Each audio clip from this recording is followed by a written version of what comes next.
అనుపమ కొత్త కోడలిగా అత్తవారింట్లో అడుగుపెట్టింది. కొత్త ఇల్లు, కొత్త వాతావరణం, ఇంకా తనకు ఏమాత్రమూ అలవాటు కాని మనుషులు. భర్త శ్రీహరితో కూడా ఇంకా చనువు ఏర్పడలేదు. అయినా అనుపమ కొత్త మనుషులతో, కొత్త వాతావరణంలో కూడా తొందరగానే ఇమిడిపోయింది.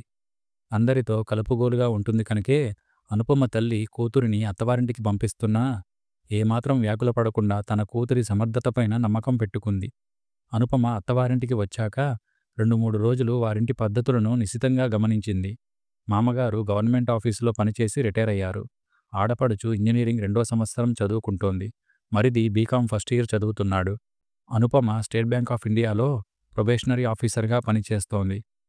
ఇంజనీరింగ్ తరువాత బ్యాంకింగ్ పరీక్షలు రాసి అందులో సెలెక్ట్ అయింది.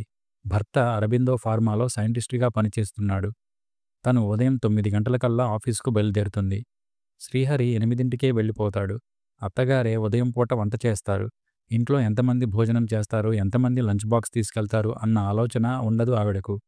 అనుపమ పుట్టింట్లో అయితే మరుసటి రోజుకి ఏ వంట చేయాలో, ఏ టిఫిన్ చేయాలో తల్లి ముందు రోజు రాత్రే ఆలోచించుకొని ఆ ప్రకారం అన్నీ సిద్ధం చేసుకుంటుంది. ఇక్కడ అలా కాదు. ఏం చేయమంటారో మామగారిని అడుగుతారావిడ. ఆయనకు విసుగు. అత్తగారు ఏదో ఒకటి ఆలోచించి తొందరగా చేసేయలేరు. దాని ఫలితం ఎక్కువ ఎక్కువ వండేయడం. ఎవరూ సరిగా తినీ తినక వండిన దాంట్లో సగం అంతా వేస్ట్ అయ్యేది. కొన్నాళ్ళు చూసి అత్తగారితో చెప్పింది. సాయంత్రం పూట వంట తను చేస్తానని. అనుపమకి పుట్టింట్లో వంట చేయడం అలవాటే. సాంప్రదాయ వంటకాలే కాకుండా కొత్త కొత్త వంటలెన్నో తెలుసుకొని మరీ చేస్తుంది. పుట్టింట్లో తను అమ్మ వెనుకనే తిరుగుతూ అన్నీ చూసేది. చేయడానికి ఉత్సాహం చూపేది. ఇక్కడ ఆడపడుచు అసలు వంటింట్లోకి అడుగు పెట్టదు. అత్తగారు కూడా ఆ అమ్మాయిని పిలిచి చిన్నాచితక పనులేమీ చెప్పకపోవడం గమనించింది. వంటకు కావలసిన సరుకులు కూడా సరిగా ప్లాన్ లేదు ఇక్కడ. ఇంట్లోకి ఏదైనా కావాలంటే అప్పటికప్పుడు తేవాల్సిందే. రోజూ 10 సార్లు మామగారిని బజారుకి పంపుతారు ఆవిడ. ప్రతిరోజు ఉదయాన్నే 3 రకాల న్యూస్ పేపర్లు వస్తాయి. మామగారు తప్పించితే ఎవరూ న్యూస్ పేపర్ చూడనైనా చూడరు. పిల్లలు ఎంత అడిగితే అంత డబ్బు ఇచ్చేయడం. ఎందుకు ఏమిటి అని ప్రశ్నించకుండా. లేనిపోని ఆర్భాటాలు, హంగులు ఇంటి నిండా. అందుకనే ఇంతవరకు సొంత ఇంటిని కూడా అమర్చుకోలేకపోయారు. వాళ్ళుంటున్న 3 బెడ్‌రూమ్స్ అపార్ట్మెంట్‌కి 20,000 అద్దె. ఒక పద్ధతి, ప్రణాళిక లేని సంసారంగా అనిపించింది అనుపమకి. తన పుట్టింట్లోని పద్ధతులకు, ఇక్కడి పద్ధతులకు భూమికి, ఆకాశానికి ఉన్నంత తేడా ఉంది. ఆ రోజు 1వ తేదీ. శ్రీహరి అనుపమని పిలిచి, ఇకపై ఇంటి వ్యవహారాలన్నీ ఆమెనే చూసుకోమంటూ ఎవరెవరికి ఎంత డబ్బు ఇవ్వాలో చెప్పాడు. శ్రీహరి జీతం అనుపమ జీతంతోనే ఇంట్లో నెలంతా గడపాలని చెప్పాడు. వద్దన్నా తండ్రి ప్రతి నెలా 10,000 ఇస్తూ ఉంటారని, చెల్లెలకి, తమ్ముడికి కాలేజీ ఫీజులు ఆయనే కడతారని చెప్పాడు. ఇంక నువ్వే ఈ ఇంటికి ఫైనాన్స్ మినిస్టర్ అంటూ జోక్ చేశాడు. ఏం మీరంతా చూసుకుంటున్నారుగా హరి, ఏమైంది సడన్‌గా? అయినా నేను చూసుకోవడం ఏమిటి? నేను అసలకే పిసినారిదాన్ని. ప్రతీదీ శల్య పరీక్షలు చేస్తాను. నా మూలంగా ఇంట్లో ఏమైనా సమస్యలు తలెత్తితే? అంది అనుపమ. ఇంతోటి వ్యవహారానికి సమస్యలు ఏంటి అను? ఏం మెయింటైన్ చేయలేవా మరి? అదేం కాదు. చేయలేక కాదు. మీకంటే ప్లాన్డ్‌గా చేయగలను. కాకపోతే ఇంట్లో మనుషుల తీరుపై కాస్త కఠినంగా ప్రవర్తించవలసి వస్తుంది. అది మన ఇంటి బాగోగుల కోసమే సుమా! అబ్బా! ఇదేదో పెద్ద అంతర్జాతీయ సమస్యనా అంతగా ఆలోచించడానికి? నేను అమ్మకి, నాన్నగారికి కూడా చెప్పేశాను.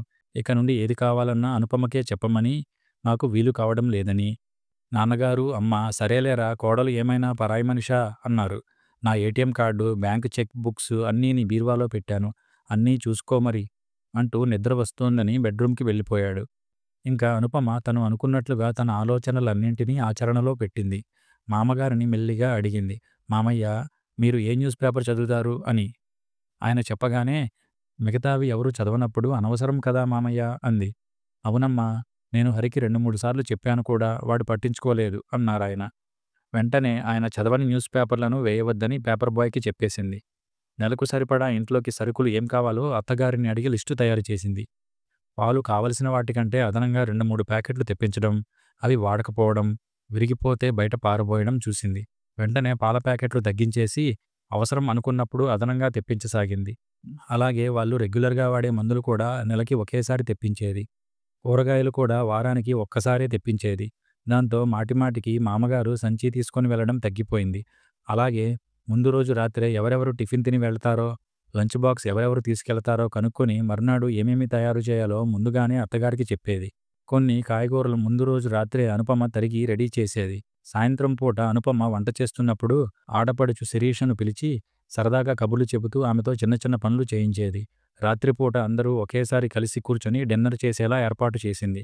దాంతో వండిన పదార్థాలు కాస్త ఎక్కువైనా అందరికీ తలో కాస్త సర్దేయడంతో మిగులు తగులు ఉండేది కాదు. ఎక్కడెక్కడ వేస్టేజ్ జరుగుతోందో, ఎక్కడెక్కడ అనవసరపు ఖర్చులు జరుగుతున్నాయో గమనించి ఆ ప్రకారం ప్లాన్ చేసేది. ఇలా ఇంట్లో చక్కని ప్రణాళికాబద్ధమైన మార్పు వల్ల మామగారికి, అత్తగారికి వారు చేసే పనులలో వెసులుబాటు కనపడింది. అయితే ఇంత చక్కని మార్పుకి ఎవరిలోనూ స్పందన లేదు. అనుపమకి ఒక్కోసారి ఎంతో ఆశ్చర్యం కలిగేది. తను ఎంత బాగా వంట చేసినా ఇంట్లో ఎవరూ స్పందించరు. చివరకు శ్రీహరి కూడా అతి మామూలుగా ఉంటారు. చాలా సహజం సుమా అన్నట్లుగా స్టేట్ బ్యాంక్ వారి కోఆపరేటివ్ హౌసింగ్ సొసైటీలో బ్యాంకు ఉద్యోగులందరికీ ఇల్లు కట్టుకోవడానికి స్థలాలను కేటాయిస్తుంటే అనుపమ కూడా 400 గజాల స్థలానికి అప్లై చేయడం, అలాట్ అవ్వడం జరిగింది. ఈ విషయం భర్త శ్రీహరితో చెప్పినప్పుడు ఆహా అలాగా అనేసి ఊరుకున్నాడు. ఏమిటి ఈ మనిషి ఏ భావోద్వేగాలు లేవా అనిపించింది. నన్ను మెచ్చుకోమని కాదు, కానీ నేను చేసిన పని మంచిదో కాదో అన్నది ఒక చిన్న మాట ద్వారా వ్యక్తం చేయొచ్చు కదా అనుకుంది. కొంతమంది అంతేనేమో అనుకుంటూ సరిపెట్టుకుంది. మరో 2 సంవత్సరాలలో ఆడపడుచు చదువు అయిపోయింది. ఉద్యోగ ప్రయత్నం చేసుకుంటోంది. మరిది సీఏకి ప్రిపేర్ అవుతున్నాడు. ఈలోగా బ్యాంకు కోఆపరేటివ్ సొసైటీలోని మెంబర్స్ అందరూ ఇల్లు కట్టుకోవాలని అనుకోవడంతో అనుపమ కూడా సొంత ఇంటి నిర్మాణం పైన మొగ్గు చూపింది. పైన 3 బెడ్రూమ్లు, కింద సింగిల్ బెడ్రూమ్ హాల్ అండ్ కిచెన్‌తో డూప్లెక్స్ హౌస్‌కు ఎస్టిమేషన్ వేయించింది. తన జీతం, శ్రీహరి జీతం పైన హౌసింగ్ లోన్ తీసుకుంటే ఇల్లు కట్టుకోవచ్చని తెలుసుకొని శ్రీహరితో చెప్పింది. జీతంలో ఎక్కువ భాగం లోన్‌కి పోతే ఇంట్లో గడవడం కష్టమేమో కదా అన్నాడు. కొంతకాలం కాస్తంత టైట్‌గానే ఉంటుంది హరి. కొన్ని అనవసరమైన ఖర్చులు తగ్గించుకోక తప్పదు. కానీ ఇల్లు మన చేతికి వచ్చాక కొత్త ఇంటికి మారిపోతే మనం ఇస్తున్న ఇప్పటి ఇంటి రెంటు ఉండదు కదా! అయినా మీకెందుకు నేను మెయింటైన్ చేస్తాను కదా అంది. దాంతో నీ ఇష్టం అంటూ అంతా అనుపమ మీద వదిలేశాడు. మొత్తానికి ఇంటి నిర్మాణానికి కావాల్సిన లోన్ కూడా శాంక్షన్ అయింది. అనుపమ చాలా ఆనందంగా ఈ విషయం శ్రీహరికి చెప్పగానే అవునా అన్నట్లు తల పంకించాడు. కొత్త ఇల్లు కట్టుకుంటున్నామన్న భావోద్వేగం అతనిలో ఏమీ కనపడలేదు. కానీ అనుపమ అంతరాత్మ మాత్రం అనుపమ భుజం తడుతూ చాలా మంచి పని చేస్తున్నావు అంటూ అభినందించింది. ఈలోగా అనుపమకి ఒక ప్రమోషన్ కూడా వచ్చింది. బ్యాంకింగ్ ఎగ్జామ్స్‌కు కష్టపడి ప్రిపేర్ అయ్యి పాస్ అయినందుకు. ఈ సంతోషకరమైన వార్తను ఇంట్లో అందరికీ చెప్పాలని స్వీట్స్ కొనుక్కొని వస్తుంటే అనుపమ అంతరాత్మ అనుపమని నిలదీస్తూ ప్రశ్నించింది. పిచ్చి నీకు ప్రమోషన్ వచ్చినందుకు ఎవరు నిన్ను అభినందిస్తారని అంత ఉబలాటం అంటూ.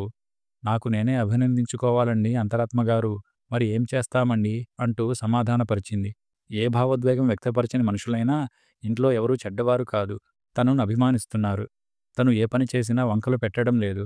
అది చాలదా అనుకుందో క్షణం. కొత్త ఇంటి నిర్మాణం జరుగుతోంది. అనుపమ ఆడపడుచుకి ఉద్యోగం రావడంతో పెళ్లి సంబంధాలు చూడటం మొదలుపెట్టారు. ఆ రోజు శ్రీహరి చాలా ఉత్సాహంగా ఇంటికి వచ్చాడు. భర్తను ఎప్పుడూ అంత ఉత్సాహంగా చూడని అనుపమ కారణమేమిటో అనుకుంది. కాఫీ అందిస్తుండగా శ్రీహరి చెప్పాడు. తనకు సీనియర్ సైంటిస్ట్‌గా ప్రమోషన్ వచ్చిందని, జీతం కూడా బాగా పెరిగిందని. అనుపమ అతి మామూలుగా అవునా అందేగాని ఏమాత్రం సంతోషాన్ని వ్యక్తం చేయలేదు. ఏమిటో ఇంత శుభవార్తకు రెస్పాన్సే లేదు రాణిగారి నుండి అంటున్న శ్రీహరి మాటలకు ఇక్కడ ఈ ఇంట్లో ఈ మనుషుల మధ్య ఏ శుభవార్తలకైనా ఎవరికి వారే అభినందించుకోవాలండి మహాశయ అంటూ ఉడికించింది. చూడండి హరి, మీ దాకా వస్తే గానీ అర్థం కాలేదు. మీకు ప్రమోషన్ వస్తే నా నుండి కంగ్రాట్స్‌ను ఆశించారు. నేను చెప్పకపోయేసరికి నిరుత్సాహపడ్డారు. మరి నాకు ప్రమోషన్ వచ్చింది. నేను అనుకున్నవెన్నో సాధించాను. కనీసం ఒక చిన్న ప్రశంసను మీ నుండి ఆశించాను. కానీ ఎప్పుడు ఏ సందర్భంలోనూ యూ డిడ్ ఇట్ అని ఒక చిన్న మాట కూడా మీ నుండి వినలేదు. నా స్వభావమే అంత అని తప్పించుకోకండి. మీ ప్రమోషన్‌కు మీ కొలీగ్స్ మిమ్మల్ని అభినందిస్తుంటే మీకు సంతోషం కలగలేదా? మనం కష్టపడి చేసిన దానికి ఒక చిన్న రివార్డు వచ్చినా ఎవరికైనా ఉత్సాహం, స్ఫూర్తి కలగడం సహజం. మనుషులెప్పుడూ ఒకేలాగా ఉండకూడదు హరి. పెళ్లికి ముందు గడిపిన జీవితం వేరు. భార్యగా నేను మీ జీవితంలోకి అడుగుపెట్టాక మీకు ఇష్టం ఉన్నా లేకపోయినా నా కోసం మీరు కొన్ని పనులు చేయక తప్పదు. నేనైనా అంతే. మనం సాధించిన విజయాన్ని, శ్రమని మనం ఒకరినొకరం గుర్తించకపోతే మరెవరు గుర్తిస్తారు హరి అంది నెమ్మదిగా. ఓహ్! సారీ నాకు అర్థమైందిప్పుడు. మరెప్పుడూ ఇలా జరగదు ప్రామిస్ అంటూ అనుపమని దగ్గరకు తీసుకున్నాడు శ్రీహరి. అనుకున్నట్లుగానే ఇల్లు నిర్మాణం పూర్తి అవ్వడంతో గృహప్రవేశానికి ముహూర్తం నిశ్చయించుకున్నారు. అనుకోకుండా శిరీష పెళ్లి కూడా కుదిరిపోయింది. ఇంటి గృహప్రవేశం తరువాత శిరీష పెళ్లికి ముహూర్తం పెట్టుకున్నారు. గృహప్రవేశం చాలా గ్రాండ్‌గా జరిగింది. ఆ రోజు సత్యనారాయణ వ్రతం చేసుకోబోతుంటే అనుపమ అత్తగారు అనుపమని పిలిచి తన మెడలోని 4 పేట్ల చంద్రహారాన్ని కోడలి మెడలో వేస్తూ, "ఇది నీకే తల్లీ, నా గుర్తుగా" అంటూ అనుపమ నుదిటి మీద ముద్దు పెట్టుకున్నారు. అత్తగారికి తన మీద ఉన్న ప్రేమకు అనుపమ కళ్ళు చెమర్చాయి. గృహప్రవేశానికి శ్రీహరి ఫ్రెండ్ ప్రభాకర్, అతని భార్య సునంద వచ్చి అన్ని పనుల్లో సాయం చేశారు. సునంద అనుపమతో, "మీరు చాలా క్యాపబుల్ అంటూ మా వారు తరచుగా మీ గురించి చెబుతూ ఉంటారు అనుపమా. మీ వారు మీ గురించి మా వారితో చెబుతూ ఉంటారట. మీరు ఉద్యోగం చేస్తూ కూడా హౌస్ మేనేజ్మెంట్‌ను చాలా చక్కగా బ్యాలెన్స్ చేస్తారని, ప్లానింగ్‌లో మీకు మీరే సాటి" అని అంది. "అదేమీ లేదు సునంద. ఇంట్లో వాళ్ళందరూ ప్రేమగా ఉండి సహకరిస్తే ఎవరైనా ఏదైనా సాధించగలరు" అంటూ చిరునవ్వు నవ్వింది. శ్రీహరి తన గురించి తన ఎదురుగా ఏమీ మెచ్చుకోకపోయినా, స్నేహితులతో భార్య గురించి గొప్పగా చెప్పడం అనుపమని సంతోషపెట్టింది. ఇల్లు కట్టుకున్న ఆనందం కంటే భర్త ప్రశంస అనుపమ మనసుని ఎంతగానో మురిపించింది. తను ఎదుటివారి మెప్పుదల కోసం ఆరాటపడటం లేదు. ఒక చిన్న ప్రశంస తనకి మానసిక ఉత్సాహాన్ని ఇస్తుంది కదా అని అనుకోవడమే. ఫంక్షన్ హడావుడి, అలసట అంతా తీరిపోయాక అనుపమ మామగారు కూతురి పెళ్లికి ఎంత ఖర్చవుతుందో అని లెక్కలేసుకుంటున్న తరుణంలో అనుపమ 5,00,000కు చెక్కు రాసి, "శిరీష పెళ్లి ఖర్చులకు వాడండి మామయ్య" అంటూ ఆయన చేతిలో పెట్టింది. "ఇదేమిటమ్మా, ఇంత డబ్బు ఎక్కడిది? అప్పు చేసి ఇస్తున్నది కాదు కదా" అన్నారాయన. "లేదు మామయ్య, శిరీష పెళ్లికని అప్పటినుండో మా ఇద్దరి జీతాల నుంచి కొంత డబ్బు సేవ్ చేస్తూ వచ్చాను. సడన్‌గా కుదిరితే డబ్బుకి ఇబ్బందవుతుందేమోనని. ఇంకా సరిపోకపోతే ఏదైనా లోన్‌కి అప్లై చేస్తాం" అని చెప్పింది. కోడలి మంచి మనసుకి ఆయన హృదయం పులకించింది. "మా ఇంటి కోడలిగా వచ్చినప్పటి నుండి నిన్ను గమనిస్తూనే ఉన్నానమ్మా. ఉద్యోగం చేస్తూ కూడా ఇంటి బాధ్యతలను ఇంత చక్కగా ఒక పద్ధతి ప్రకారం నిర్వహిస్తున్నావు. పొదుపుగా ఉంటూ సొంత ఇల్లు ఏర్పరచుకోవడమే కాకుండా శిరీష పెళ్లికి కూడా ఆర్థికంగా సహకరిస్తున్న నిన్ను భగవంతుడు చల్లగా చూడాలి తల్లీ" అనగానే వినయపూర్వకంగా ఆయనకు నమస్కరించింది అనుపమ. మామగారి ప్రశంస అనుపమలో ఒక కొత్త ఉత్సాహాన్ని రేకెత్తించడమే కాకుండా, "ఇది నా ఇల్లు, ఈ ఇంటిలోని వారందరూ నా వాళ్ళు" అన్న ఒక ఆత్మీయ భావన ఆమె మనసుని మురిపింపజేసింది. శుభం.